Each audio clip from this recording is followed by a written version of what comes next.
Hi, welcome to Inside the Minds of Authors, the interview show dedicated to get us up close and personal on what drives authors, where they get their ideas from, and the things that keep them going. I'm DC Gomez, an indie author, and come and join me in these fun conversations. Hi, I am Natrix the author, the creator of the Peanut Butter and Jam series of children's books. And for you today, I'll be reading Book 2, Peanut Butter and Jam, Bootsy Gets a Sister. Story by me, Natrix, and illustrated by Miss Rosa Maria Garza. Here we go. Bootsy is a happy cat. He is an active cat. He likes running and jumping and just having a great old time. One could say he likes to frolic. In the morning, he wakes Kay by jumping on her chest and meowing in her face. When Kay prepares her breakfast, Bootsy meows until she gives him a snack. When Kay has a sandwich, Bootsy has to have a piece. When Kay has a drink, Bootsy sneaks a sip when she isn't looking. When Kay leaves for work in the morning, Bootsy meows, "Goodbye." When Kay returns home from work, Bootsy greets her at the door with the meow. Kay picks him up, and they begin their evening together. Bootsy loves being with Kay and is happy whenever they are together. One particular Monday, Kay received an email from her coworker with a picture. "Good morning, Kay. Found this abandoned puppy, and she needs a home. Are you interested in giving her one? Please let me know. Regards, Peggy." Kay clicked on the picture and saw the cutest puppy she had ever seen. She called her close friend Edward and asked if he would be willing to co-parent the puppy. Edward happily agreed, and Kay responded to Peggy's email. Saturday morning, when Bootsy walked in to wake Kay, he noticed she was already awake. This was unusual since Bootsy was Kay's official waker-upper. As usual, while Kay prepared breakfast, Bootsy waited on his snack. A short time later, the doorbell rang. Bootsy ran to the door and jumped on the windowsill to see who it was. It was Kay's close friend, Edward. Kay opened the door and gave Edward a big hug. Because of Edward, Bootsy had a new home with Kay. Edward knelt down and Bootsy jumped in his arms, settled in, and purred. Edward rubbed Bootsy and then gently put him on the floor. Kay and Edward talked for a short time and then headed towards the door. Kay stopped and gave Bootsy a quick head scratch before leaving. Bootsy jumped back on the windowsill and watched them leave in Kay's truck. A few hours passed, and Bootsy suddenly heard a familiar sound. He ran and jumped on the windowsill and saw Kay and Edward pulling up in her truck. The door opened, and Bootsy was ready to greet them.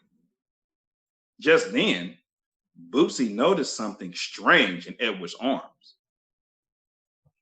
This was something that Bootsy had never seen or smelled before. Floppy ears. 1, 2, 3, 4 legs. Lots of fur. A long tail. Edward placed what he was holding on the floor. Bootsy was not sure what to make of this strange new visitor.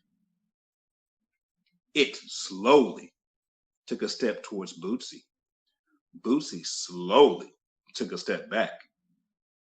Bootsy made sure he was far enough away from this new it. Kay knelt down next to it and called Bootsy over. Bootsy wouldn't move and just sat there and stared at it. Edward knelt down next to it and called to Bootsy. Bootsy didn't move and just sat there and stared at it some more. Since Bootsy would not move, Kay walked over and picked him up. As Kay was holding him, she told him that this it was his new sister. Her name was Gypsy, and she needed a new home. Bootsy was not impressed. For days, Bootsy kept his distance from Gypsy. When Gypsy was out playing, Bootsy watched from high places. When Gypsy was eating, Bootsy watched from on the couch. When Kay and Edward prepared to walk Gypsy, Bootsy made sure he was not around. Bootsy was not ready for a sister. One day, while Gypsy was lying down resting, Bootsy decided to walk slowly and cautiously towards her. He first sniffed her and then touched her ear with his paw. Gypsy turned her head and Bootsy jumped back away from her. Maybe Bootsy wasn't as ready as he thought he was to meet her. Gypsy laid her head down on her front paws and looked very sad. Bootsy again walked over to her, but this time he began rubbing his head on her. He then rubbed his body against her. Next thing you know, he was lying next to her and purring. Bootsy decided that maybe having a new sister was okay for now. When Kay needed to leave the house, she would put Gypsy in her kennel. When Kay would arrive home, Bootsy would greet her and then run to Gypsy's kennel. This was his way of letting Kay know that it was time to let his sister out. Pretty soon, wherever Gypsy went, Bootsy would follow. And wherever Bootsy went, Gypsy would follow. They played together, ate together, and even slept together. Seeing Bootsy and Gypsy happy together made Edward and Kay smile. Bootsy is still a happy cat. He is still an active cat. He still likes running and jumping and just having a good time. But now he has his sister Gypsy to frolic with. The end.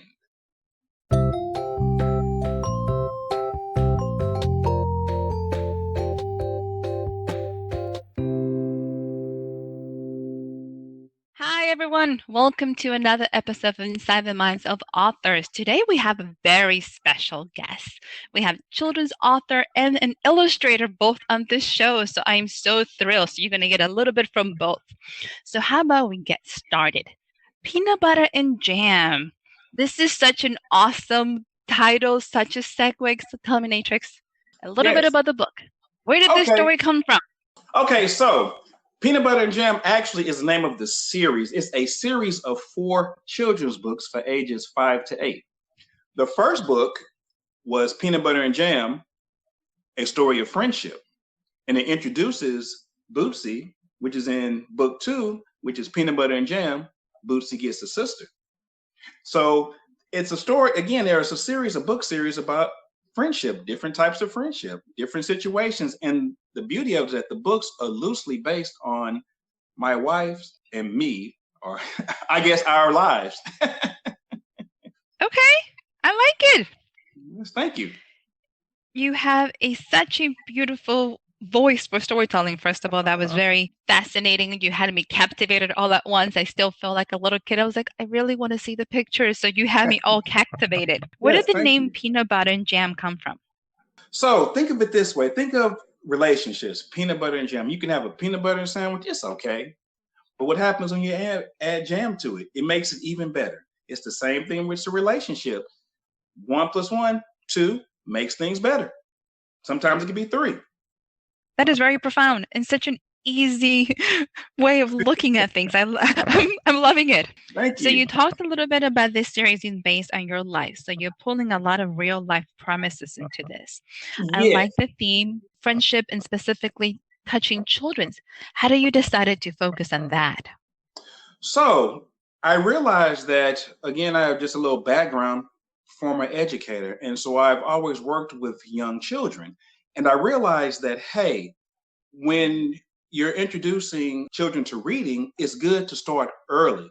So why not start in kindergarten? Why not start as soon as they're able to recognize words, to get them into loving the idea of reading? So that's kind of was my motivation for it. Did you always wanted to be a children's writer? Funny story. I have always been a writer. We're all authors. If you've written anything, you're an author. As far as being a children's writer, my experience working with children and working in different grades, I realized that, hey, you know what? In order to address some of the lags in literacy, try to figure out where we having these issues at. So what I did is I started high and went low. And I realized that, hey, there was a disconnect. And the disconnect was that there was not a focus on literacy at a young age. So I said, hey, why don't I do my part and create something that can focus on literacy at a young age so that it's like building blocks. You have a solid foundation, giving them a solid foundation is something to build on to, and your tower will never fall. What other themes do you have going in your books? Because you started with friendship. Mm-hmm. I like the connection between both the cat and the dog that are normally supposed to be adversaries. Yes. But one has to give in. Yes. And to be honest with you, if think of it this way, in life, there is change, and people at times can be resistant to change. But sometimes you just take the opportunity to see what the said change is and try it out. You realize that, hey, you know what? This change isn't so bad. You know what? This situation can be a positive situation. And I just kind of mimic life. That's kind of how life is. You said it's a series. Yes. When did you decide to make it a series? I created this series as far back as 2016. It was a concept in 2016. Yes, it was. It was a concept in 2016. And I actually had written the first 3 books in 2017. Okay. So then what I did, I said, hey, you know what? Now I have all books. Now let me focus on book 1 and get book 1 ready for release end of 2017, 2018. And that's what I did. And so what I did to kind of motivate me, to give me motivation, I've decided to release 1 book every year. So instead of you having to wait a long time for each book, because once you get the first book, you're like, hey, where's number 2? Hey, where's number 3? And I think that giving yourself a year to really absorb and really understand the book, I release 1 every year. So you have an illustrator. Where did you guys met? Talk to us. So this is what happened. And before we even get into that, I'll tell you before how we met. So just to give you a little insight. So I also have an early reader series for your pre-K readers, which are ages 3 to 4. So what is that series about? Tell me. Okay. So now the first book is Peanut Butter and Jam, Burn the Cat. And what it does, it deals with your AS blends and your AT blends. So you have words like has, as, and then you have AT words like cat, hat, and mat. And there's also a word list that corresponds with each blend, as well as coloring sheets for the children. And there are actually 5 books in that series, and each series is going to deal with a different letter blend. And what I do with those, I release one of those every first and fourth quarter. Book 1 came out the fourth quarter of 2019. Book 2 came out the first quarter of 2020, and book 3 will be out in the fourth quarter of 2020. So it'll be out later on this year. You technically have 3 books coming out every year, is what you're trying to tell us, right? In a sense, yes. Yes. In case people were wondering, you only have you have multiple projects coming at different times, which is incredible, and people can track it that way. Yes, most definitely. And again, it's the peanut butter and jam theme. Is peanut butter and jam. So when they see it, it's like, oh, peanut butter and jam. What's going on with that? Oh, wow, another peanut butter and jam book. To be honest with you, it's kind of along the lines of the Dr. Seuss books. Branding. It's a brand and it's a focus, and everybody can connect with it and they can relate. Yes. So you're doing it. Yes. So to answer your question, so what happened is that since I had a church book series and I was marketing it to your pre-K readers, I said, hey, well, let me look at some art that's going to catch a pre-K reader.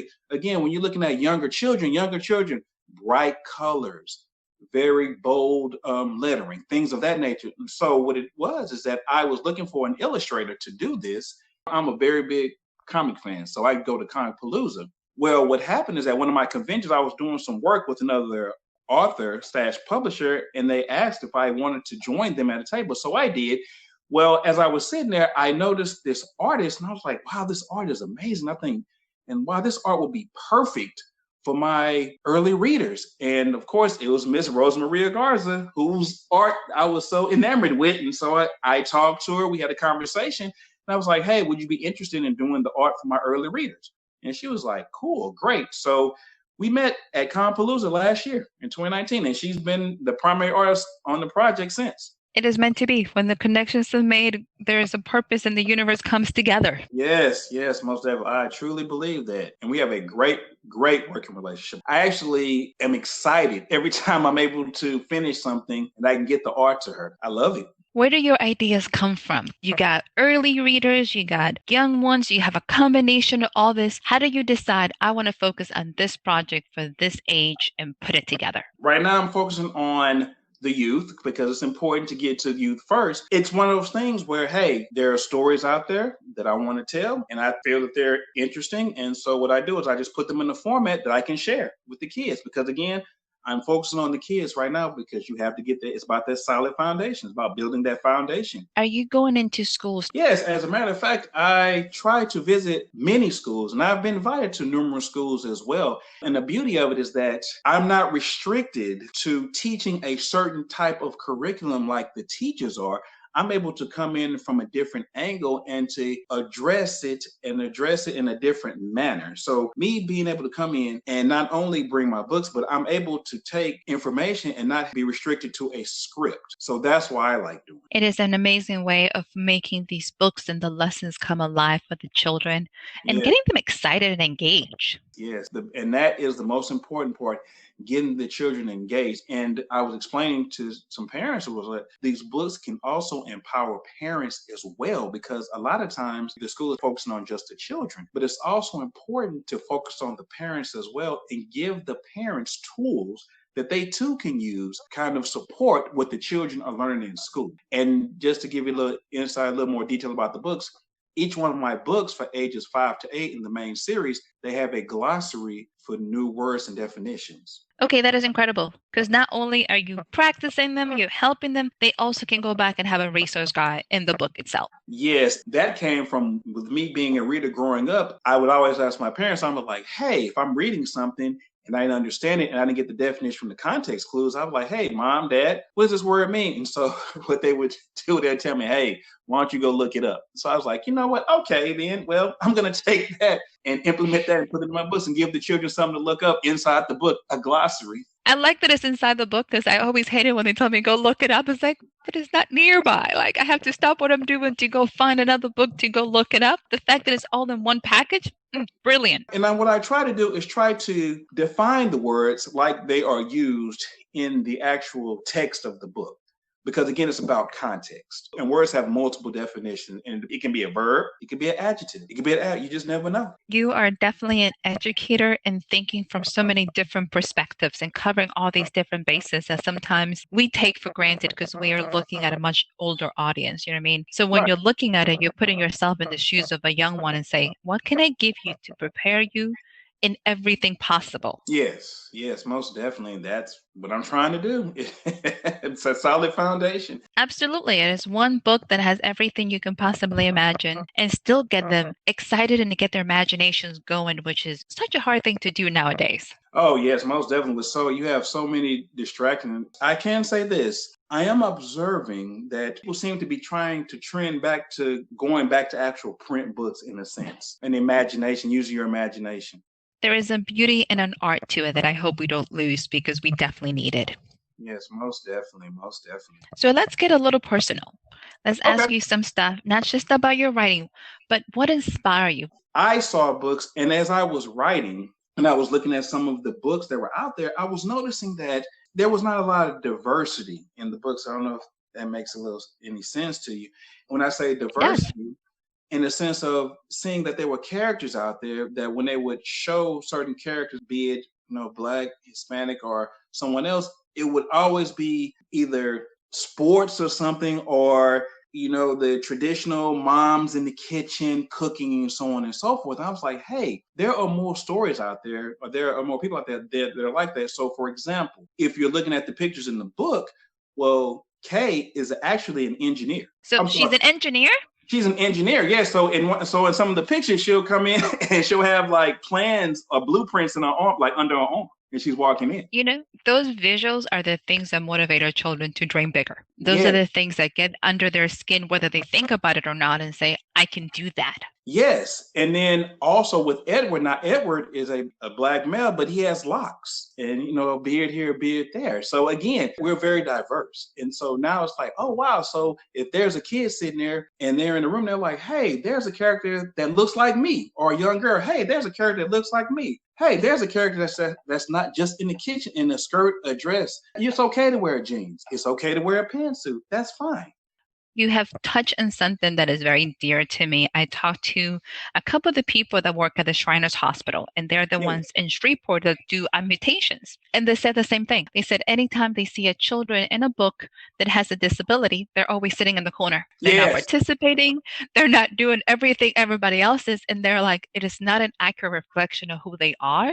So they cannot connect to the pictures. That's true. That's very true. How can I put this? They're not victims. Does that make sense? Yes. We are not reflecting the whole story of who they are. Yes. So they're not connecting to the material because they're like, that's not who I am. I don't sit in a corner. I play like everybody else. Yes. And that was one of the main things is saying, hey, you know what? It's okay to have, lots, or it's okay to be an engineer and work in engineering. In the first book, one of the actual veterinarian, because there is a veterinarian there, she's actually Spanish. She's a Spanish female. Her name is Dr. Montez. So she's in book 1, Story of Friendship. You're introduced to a Spanish veterinarian. And that's what the kids need to see. Yes. You can be anything and do anything that you want. Yes. And you're only stopped by your own belief system. So it is, that is powerful. Yes, it is. You're dropping science. It's like, man. Right. Well, the world is very diverse. The world is a lot larger than sometimes is portrayed. And one thing about art, the whole idea of art imitating life, well, art should imitate life. And life is very diverse. Life is very vast. So why can't we have that in our literature? Sometimes it's taking art a little while to catch up with life, but now it's coming together. It's coming full circle. Most definitely. So I just want to do my part. So you're doing it. Keep doing it. Yes. Thank you so much. So this is my contribution, and I think it's very important because imagery, just like you previously stated, imagery is very, very, very important because what it does is that it kind of guides how we grow up, how we live, how we look at life.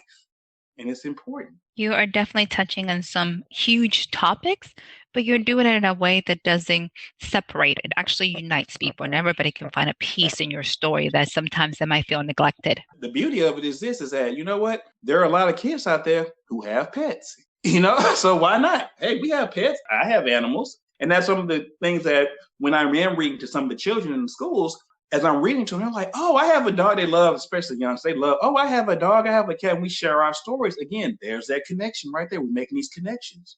Once you break those barriers of separation, especially in young ones, yes, they have an amazing way of seeing the world from a whole different perspective very quickly. Right. No, almost definitely. And the whole idea that the best time to introduce things to children or to introduce things to people is at a very young age, because again, their minds are still being molded. They're still creating who they are. So why not try to give them as much information to help them make those informed choices, to help them say, hey, you know what, this is something that I can use, that I learned, because I'm going to be honest with you, as an adult, I still remember that one person or that one book or 2 books or 3 books or things like that that influenced me at a young age. I still remember those. Everyone still remembers the Dr. Seuss books. I still remember, I don't know, I might be telling my age now, but there were I think it was called the Sweet Pickles books. Oh, you were definitely going back. Okay, right. So, I mean, I still get excited about seeing those kind of things. I mean, even as an adult, to go back and to still read those books, I mean, it's still exciting. It's still amazing to just, I don't know, it's great. I just love it. So you touch on your favorite books, and I'm amazed. I'm like, he must have read my notes. He's doing amazing. Oh, right. So tell me, Do you have an author that has inspired you as well? You want to hear something great? Yes, always. I'm not even going to say an author in the sense of famous author as far as literature, but my father inspired me. And my father is the author of my life. Okay, do tell us more, because now I'm like, that is beautiful in so many different ways. What inspired me about my father is that he didn't believe in restricting you. And when I say restricting me, in the sense of he gave me a solid foundation and allowed me to be myself, allowed me to reach out there and just introduce me to so many different things, from music to writing. I mean, it took me to different shows, movies, concerts. I mean, when I was growing up, they had these things, they had video arcades that you could actually go to and play video games. He would take me there. He would introduce me to different types of music, all just anything dealing with art, to the museum. Something as simple as watching Doctor Who on PBS many moons ago. Just things like that. Bringing me printer paper to draw pictures on, encouraging me to draw. It's just so much, and I really do appreciate that. And as an adult, I really appreciate that, him sharing that with me. Because again, growing up, it wasn't acceptable when I was growing up by many to like different things that were not normally accepted. But my father never made it seem that it was something wrong with that. So that's why I really appreciate that from him. Well, you are carrying his legacy amazingly well, because you're doing that right now. So you have continued this tradition to expand territories and just open up the minds without being pushy and making it very natural, which is, I can see that where you get it from. Well, thank you. Almost, that's very important. That's why I try to tell people, don't just say your child, or don't limit them by saying, well, they're not going to like it. Well, how do you know? Put it out there. Allow them to see if they like it or not. Don't restrict yourself. You don't restrict yourself as adults. Don't restrict your children. Those are an amazing advice, because I was going to ask you, what advice would you give an aspiring author? Do it. Like Nike, just do it. Because here's the deal. If you don't, then you'll always say, well, what if? Well, I say do it. Put it out there. Like anything else, everyone's not going to like it, but then there are going to be people that are going to like it. You can't make everybody happy. So don't try to make everybody happy. Just make those who can benefit from it. It's a beautiful message. I am a big fan of Nike saying, just do it, because sometimes we think too much about it and not actually execute. Yes, and sometimes what we can do is we can psych ourselves out of, the whole idea of don't overthink it. That is very, very, very relevant and very, very true, because we sit there and we come with all these different reasons as to why we shouldn't do it, why it's not going to work, so on and so forth, and we psych ourselves out of it. And a lot of times that fear of change and that fear of the possibility of success can stifle your growth. And so most definitely do it, put it out there. I mean, what are you going to lose? I remember growing up again when they would say, ask questions. Well, what's the worst thing that somebody can tell you? No, right? Well, you'll never know. You can't assume, hey, go in there, because you might ask and they might say, okay, go ahead, do it. So why not? I totally agree with you. That is such a perfect advice for anybody trying anything in their lives. So excited that you share that with us. But before we actually jump to our final section, which is the lightning round, we're going to jump over to talk to the fabulous Miss Rosa, who is the illustrator for the book. So I hope everyone is excited for this interview as well, because it goes perfectly with this book, and I hope you guys enjoy it. So let's jump into it, and then we'll be back for our lightning round.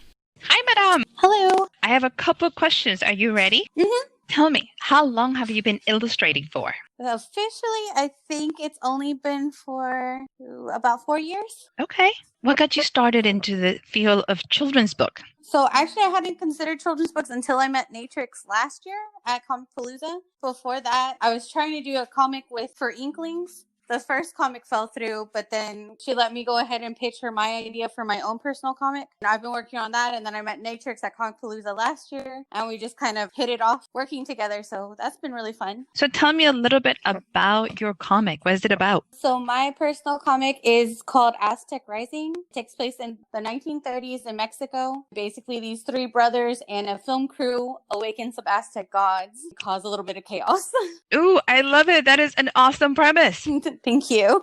So what else are you working on? Talk to me. So there's my personal comic, I'm also working with Fern on her comic series called Landon's Library. Finished up the first issue this year. I think our plan was to premiere it at Comicpalooza, and then the quarantine happened. So hopefully when the cons start up again, we'll finally have that one out. And then I just got book 3 from Natrix last night. So I'm really excited to start working on that. For a brand new illustrator, how do you get started? Where did you pick this up? So for me, I'm self-taught as far as the artwork goes. My parents say that I've been drawing ever since I was a little kid. I used to like to draw a lot of fan art, and then from there it was like, I want to make up my own stories. So that's where the comic stuff happened. Luckily, I've been able to meet a lot of people putting myself out there at the Comic Cons, which is how I met Fern and how I met Natrix. That's how I got into it. Some advices for a brand new illustrator. What would you tell them? Practice. Just practice a lot. I know that seems to be like the advice that everyone gives, but I mean, it really helps. I wouldn't worry so much about forcing a style, really, because that'll come out as you're practicing. But if you're going to draw people, I would do anatomy. If I would do figure drawing, just any sort of practice that you can get in and draw every day. If you do it every day, it becomes more natural. That's what I think. It becomes second nature. You can pick it up and you can get better at it. Okay. I love it. I think it's such a beautiful way of storytelling. So when you get a story, how do you start creating this world in your mind and putting it in a paper? So I like trying to get a feel for the characters first. I used to have a friend that I would do a lot of online role playing with. We'd come up with stories, but they were mostly based off of our characters' personalities. So we could do that for hours. And I kind of just kept that. Yeah.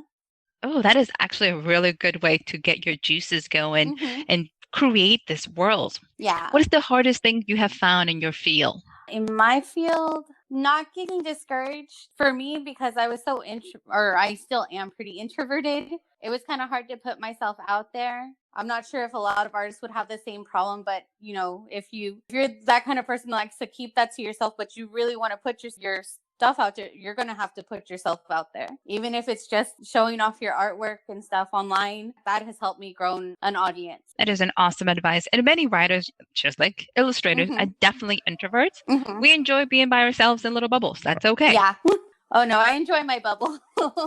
We definitely appreciate it. So tell me, where can we find you? Where can people get your work or take a look at it or contact you? So the best way would probably be on Instagram.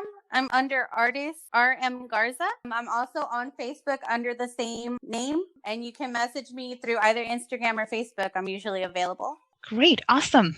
Anything you would like to tell us before we take off? Because I so appreciate it. Illustrators are a different world, and I'm so excited you joined us. Oh, thank you for having me. I guess the only other thing I could say is when my comic book comes out, I hope all of you guys enjoy it. As soon as they come out, you need to tell me, because I would definitely want to sit down and have a conversation just about your comics. So we definitely need to do this again. Definitely. I'll be looking forward to it. Wasn't that fun, everybody, to get inside the minds of an illustrator? I hope you enjoyed that piece as much as I did, because Miss Rosa is amazing, and I can't wait for her comic book to come out and actually tell us all about it. So let's get ready to lightning round. Let's see if Mr. Natrix is ready for us. All right. I don't know what that is, but let's go. Let's do it. I like the disclaimer at the beginning. I have no clue what we're doing, but let's do it. See, you're all Nike. You need to be the spokesperson. Lightning rounds are very simple. They're easy. They're fun. They're quirky little questions. Don't think too much about them. Yes. And whatever pops in your head, that's what you're going to answer. It's just only a few of them. All right. Let's do a Rorschach test. Let's do it. We got this. Snoopy or Scooby-Doo? Snoopy.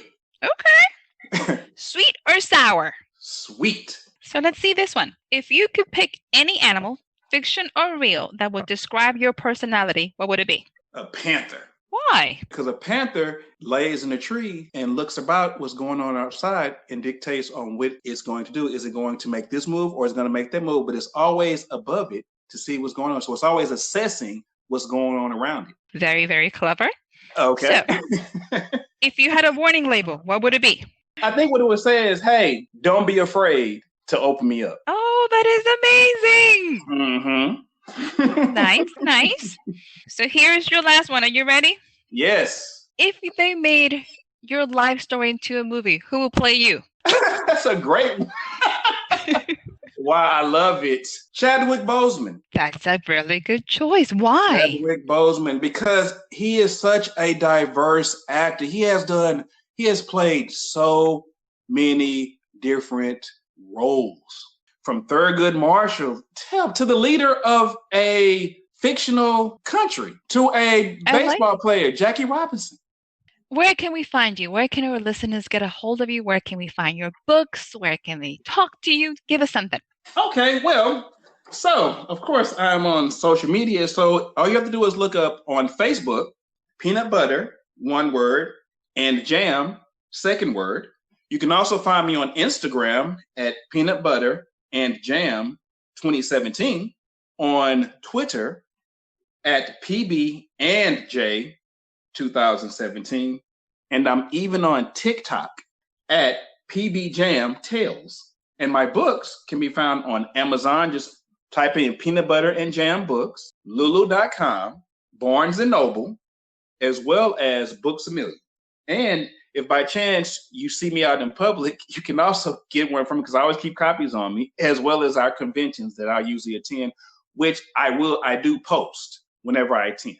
And I also have other marketing materials on Teespring. So on Teespring, you can also get your own personalized Peanut Butter and Jam t-shirts and socks for not just adults, but also kids and toddlers. You are everywhere, and I love it. And people can find you, they can connect, they can truly get a piece of this world that you bring into reality that is amazing.